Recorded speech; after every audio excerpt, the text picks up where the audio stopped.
Hola, buenas tardes a todos. Bueno, en primer lugar, agradecer a Vega la invitación, a Solti, y bueno, espero que mi aportación os sirva mucho. Y bueno, a mí me ha tocado la primera de las charlas de los talleres, entonces vamos a partir un poquito de la base, ¿no? De esa pregunta que hacéis en la consulta de por qué, ¿no? ¿Qué he hecho yo para tener un cáncer de mama? Y un poco pues entender los factores de riesgo y el proceso de carcinogénesis y por qué nos ha pasado. Aunque a veces esa respuesta no la tenemos, ya digo, antes de empezar a hablar. Bueno, en primer lugar, bueno, ¿qué es el cáncer? Sabemos que es una alteración genética, que las células pues, adquieren mutaciones y empiezan a crecer de manera anárquica, se empiezan a multiplicar sin control y no obedecen a la orden de nuestro organismo de parar y de que la célula muera, por lo que empieza a reproducirse de manera incontrolada y se generan los primeros carcinomas in situ. En el proceso de carcinogénesis se van adquiriendo mutaciones en el DNA de las células sanas y, bueno, pues se van adquiriendo lesiones premalignas, hay una invasión local y, evidentemente, pues si no se trata, puede llegar a metastasizar en células a distancia y en órganos a distancia. El conocimiento de todas esas mutaciones que se dan en el proceso de carcinogénesis, pues también es lo que vamos a ir viendo a lo largo de estos talleres, ¿no? Que nos va dando armas en cuanto a la terapéutica y a cómo poder controlar la enfermedad. El cáncer evidentemente es un problema de salud pública a nivel global, es de gran importancia a nivel social. 1 de cada 4 hombres y 1 de cada 6 mujeres va a tener un cáncer en España antes de los 75 años. Y también esta incidencia aumenta pues porque vivimos más tiempo, lo diagnosticamos antes y también porque aumentan los factores cancerígenos a los que estamos expuestos. A principios del siglo pasado, pues la esperanza de vida era en torno a 30 años, por lo que bueno, la gente fallecía por infecciones y no daba tiempo a que las mutaciones adquiridas pues, llegaran a desarrollar un cáncer y ahí era mucho menor la incidencia. Cosas buenas, pues bueno, que a nivel global de todos los cánceres, más del 80%, entre el 60 y 80% de los cánceres se curan si incluimos todos los tipos de tumor. En cuanto al cáncer de mama, pues bueno, sabemos que es el más común entre las mujeres, aunque también afecta a hombres. En torno al 1% de todos los cánceres de mama se desarrollan en hombres. También es algo que tenemos que tener en cuenta a la hora de desarrollar nuestros tratamientos. Cada año, pues más de casi 2 millones de nuevos casos de cáncer de mama en todo el mundo. Y de todos estos nuevos casos que diagnosticamos, pues bueno, no tenemos que olvidar que aunque el cáncer de mama pues es un cáncer de muy buen pronóstico y que la mayoría de pacientes, si se diagnostican a tiempo, se cura, pues hay hasta un 30% de pacientes que pueden, pese a diagnosticarte en estadios tempranos, desarrollar una enfermedad a distancia y que, desgraciadamente, todavía pues hay un 5 o 10% de los casos que presentan enfermedad avanzada al diagnóstico y que también es importante pues, poder aumentar la supervivencia y la calidad de vida de estas pacientes. Las tasas de mortalidad han disminuido muchísimo desde la última década del siglo pasado, debido también al incremento de la detección temprana y el aumento de la concienciación. Por tanto, el cáncer de mama hoy en día es un problema de salud pública. La supervivencia, como digo, ha aumentado, pero también es un tumor muy prevalente. Cada vez más hay largas supervivientes con cáncer de mama, cada vez más hay más pacientes que han padecido un cáncer de mama y es importante también pues, que pongamos el foco en esta situación. El cáncer de mama como tal, bueno, pues lo que son los lóbulos de la glándula mamaria sufren, pues lo que he dicho antes, ¿no? Un proceso oncológico en el que las células sanas degeneran y se transforman en células tumorales y proliferan.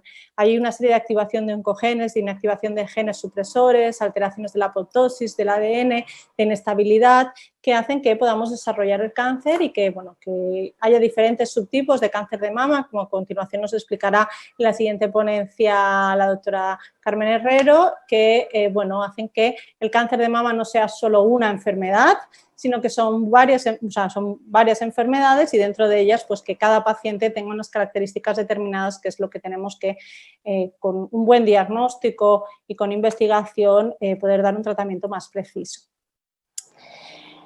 El carcinoma in situ es una lesión premaligna que las células que han adquirido capacidad tumoral pues se mantienen dentro del conducto del lóbulo, pero si esta no se trata, pues pueden invadir el tejido adyacente, aunque no afecta como tal a los ganglios linfáticos porque está localizado. Y ya cuando es infiltrante es cuando se rompe este conducto y puede llegar a la sangre, a los ganglios, de ahí la importancia de hacer un buen estudio del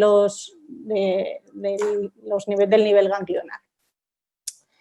¿A quién afecta y por qué? ¿No? Pues el cáncer de mama es un tumor multifactorial, no hay una causa concreta, no es que yo he fumado y tengo cáncer o yo he recibido radioterapia y tengo cáncer, sino que son múltiples los factores y hay pacientes que no tienen ningún factor de riesgo, pacientes que los tienen, mujeres que los tienen todos y no tienen cáncer de mama, pero bueno, sí que es importante conocerlos para pues intentar prevenir lo que podamos prevenir y intentar que esa incidencia en cáncer de mama vaya disminuyendo a lo largo de los años. ¿Qué factores son estos a nivel global? Pues los factores hormonales y reproductivos, una menopausia tardía, una menarquia temprana, no tener hijos, una edad tardía en el primer embarazo, ambientales, por ejemplo, la radiación ionizante o las radiaciones previas, el haber tenido una enfermedad benigna de mama, como diferentes lesiones como las hiperplasias, dietéticas o estilo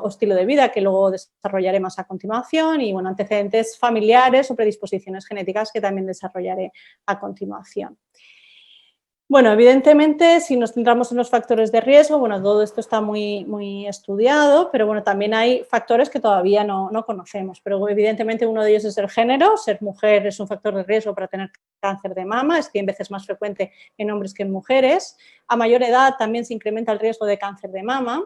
Entre un 5 o 10% de las pacientes de los cánceres de mama se cree que pueden ser hereditarios.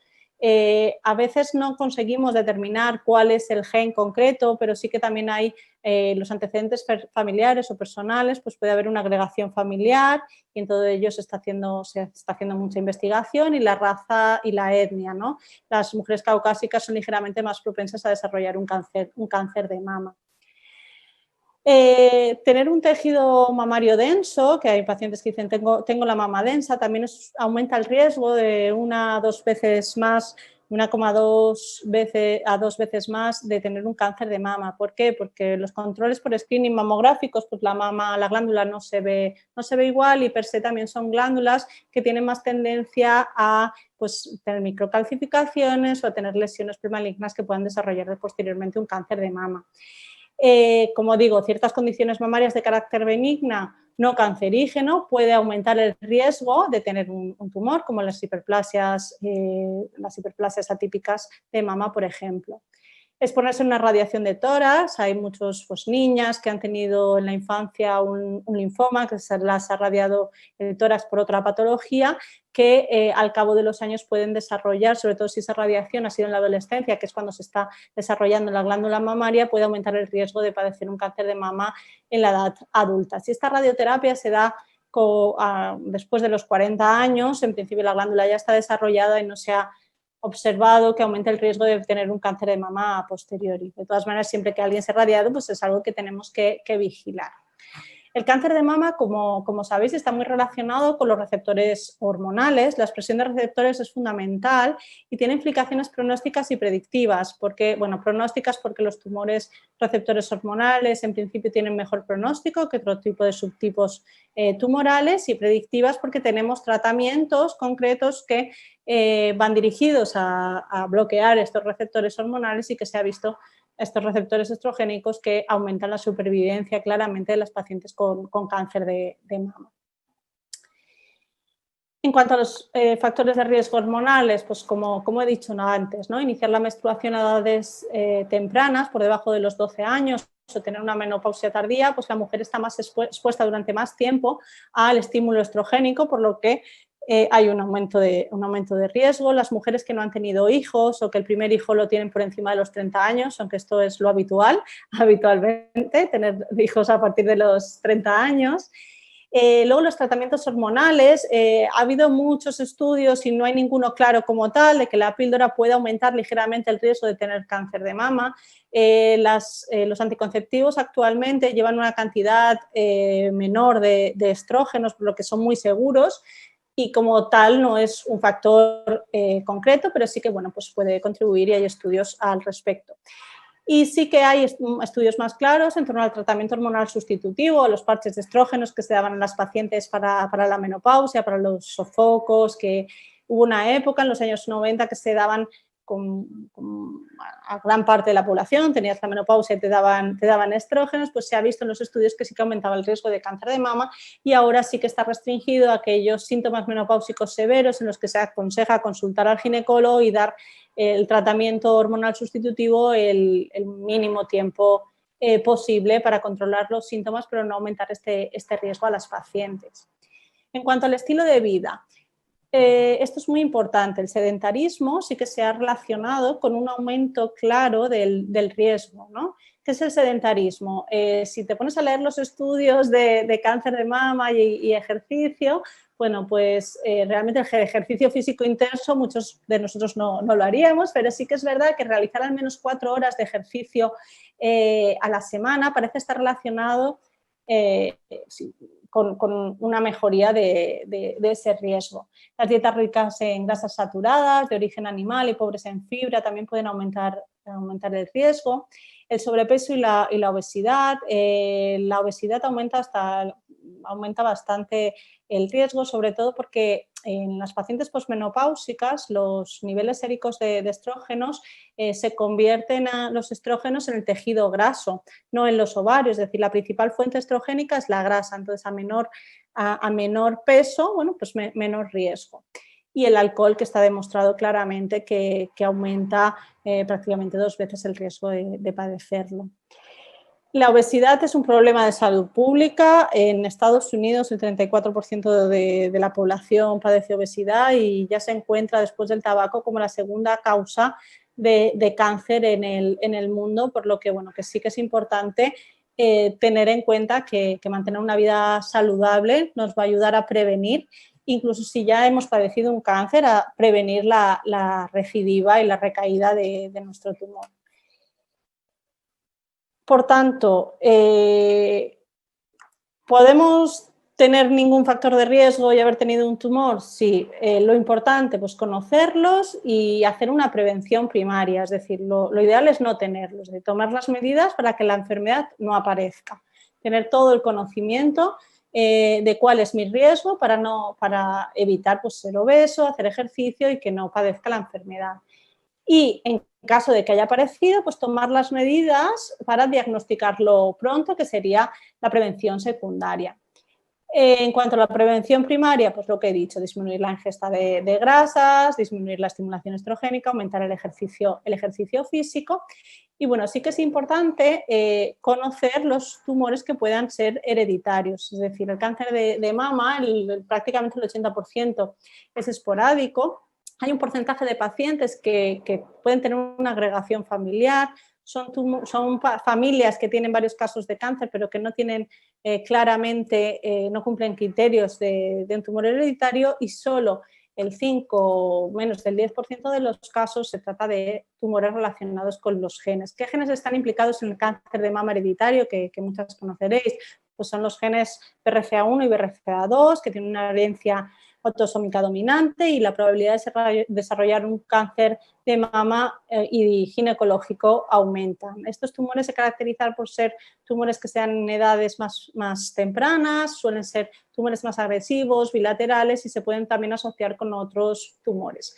Es importante en una primera visita pues, hacer hincapié en la historia familiar de las pacientes y, bueno, en caso de remitirlas a las unidades de consejo genético, que son, bueno, unidades en las cuales se informa a los pacientes y a los familiares de la posibilidad de padecer un cáncer, de transmitirlo a las siguientes generaciones, de las medidas preventivas y terapéuticas que se pueden realizar y de la posibilidad de llevar a cabo test genéticos. Actualmente, antes se estudiaban solo genes determinados, pero bueno, ahora también con la secuenciación se están estudiando paneles de genes, cada vez tenemos más conocimiento, pacientes que antes solo estudiábamos BRCA1 o BRCA2, pues ahora también tenemos más información y en este sentido sí que es importante, pues aquellas familias que tienen varios casos, pues remitirlas y bueno, en caso de tener la mutación BRCA1 y BRCA2 positivas, sí que está muy protocolizado, pues cómo se tienen que hacer los seguimientos, focalizarnos mucho en el estilo de vida y en mantener el peso. Y bueno, también están las cirugías profilácticas y la quimioprevención con tamoxifeno para disminuir el riesgo de padecerlo. Cuando una paciente va a consejo genético y cumple criterios para hacerle el test, en caso de que sea positivo, pues como he dicho, hay que hacer el test al resto de la familia y mirar las estrategias de prevención de manera generalizada. Si es negativo, hay que insistir bien en el riesgo de la mutación familiar, si es una mutación no identificada, y a veces pues, son resultados no informativos que, bueno, no tenemos el conocimiento, pero bueno, poco a poco, conforme se vaya desarrollando, pues cada vez vamos a tener más información al respecto. ¿Qué pasaría si nos diagnostican un cáncer de mama y no hacemos nada? Pues que la supervivencia sin ningún tratamiento es en torno a 3 años. Cuando se diagnostica un tumor de en torno a 1 centímetro, han pasado entre 2 y 7 años dependiendo del crecimiento. Estos son estadísticas. Está claro que hay tumores que crecen muy rápido y tumores que crecen muy lentos. Pero bueno, de media, esto es lo que pasaría si no recibiéramos ningún tratamiento. ¿Cuál es la clave de aumentar la supervivencia? Pues la detección precoz, ¿no? Si desgraciadamente pues, si tenemos el tumor, una prevención secundaria y diagnosticarlo pronto. En ese sentido, las campañas de screening, como sabéis, han aumentado la supervivencia. La mamografía es el único método que ha conseguido disminuir la mortalidad del cáncer de mama.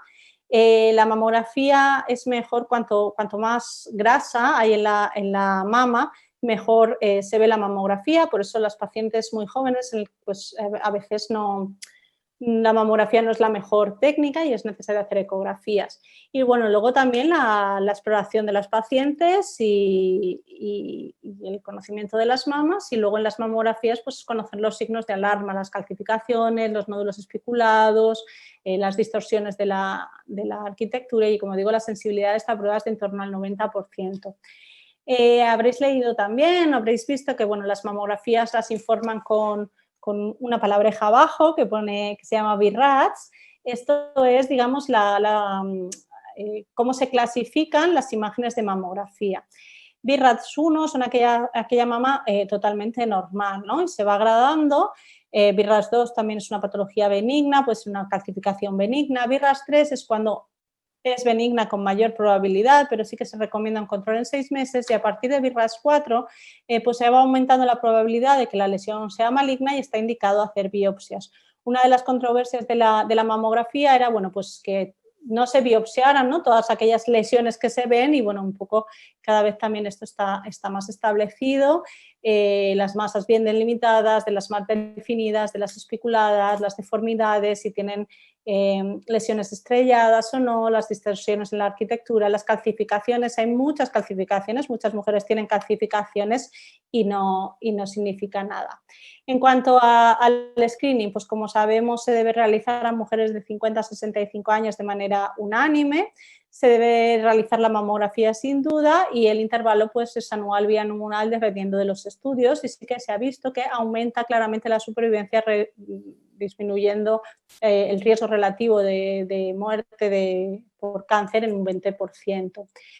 ¿Qué pasa con aquellas mujeres jóvenes en las que no entran en los programas de screening? Bueno, pues la ecografía mamaria es una opción y además también esta ecografía, aparte de indicarnos las lesiones que tenemos que biopsiar, también nos indican aquellas lesiones que son quísticas de sólidas, es una buena técnica y en algunos casos concretos, como por ejemplo las pacientes con BRCA, también la resonancia está indicada o también, bueno, pues para confirmar imágenes sospechosas en mamografía convencional que no tenemos claro, antes o después de la quimioterapia neoadyuvante para valorar la respuesta y muchas veces también, bueno, pues cuando hay ganglios axilares pero no se ve bien la lesión de la mama, la resonancia es la técnica indicada.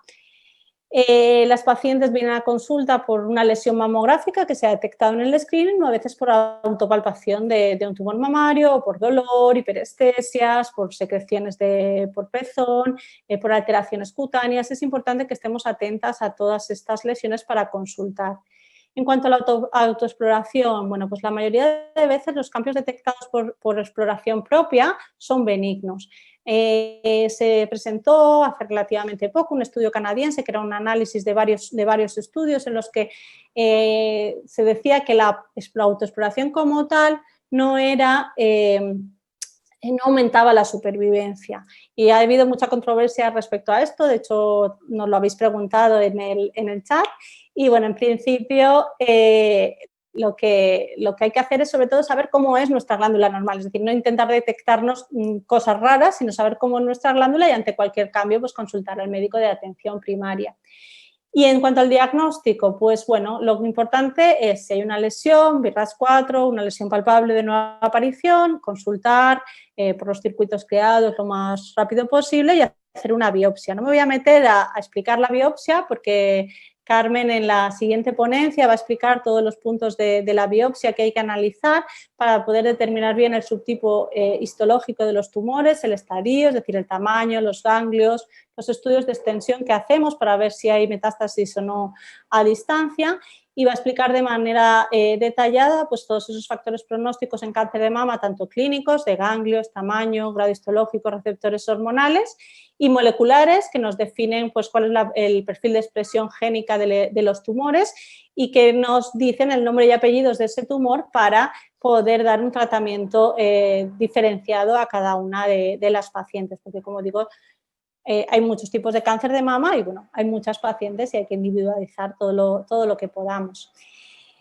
Por tanto, pues lo importante sería actuar a nivel del primer punto, ¿no? De la predisposición para tener el conocimiento máximo, para prevenirlo y que no aparezca. Si aparece, diagnosticarlo lo antes posible y si ya lo tenemos diagnosticado, pues tratarlo de la manera más específica y más precisa para que no llegue a dar enfermedad a distancia. Y si la da, pues también tratarlo de la manera más precisa, con el conocimiento de mutaciones, con ensayos clínicos como los que tenemos en marcha para dar el tratamiento lo más personal que podamos.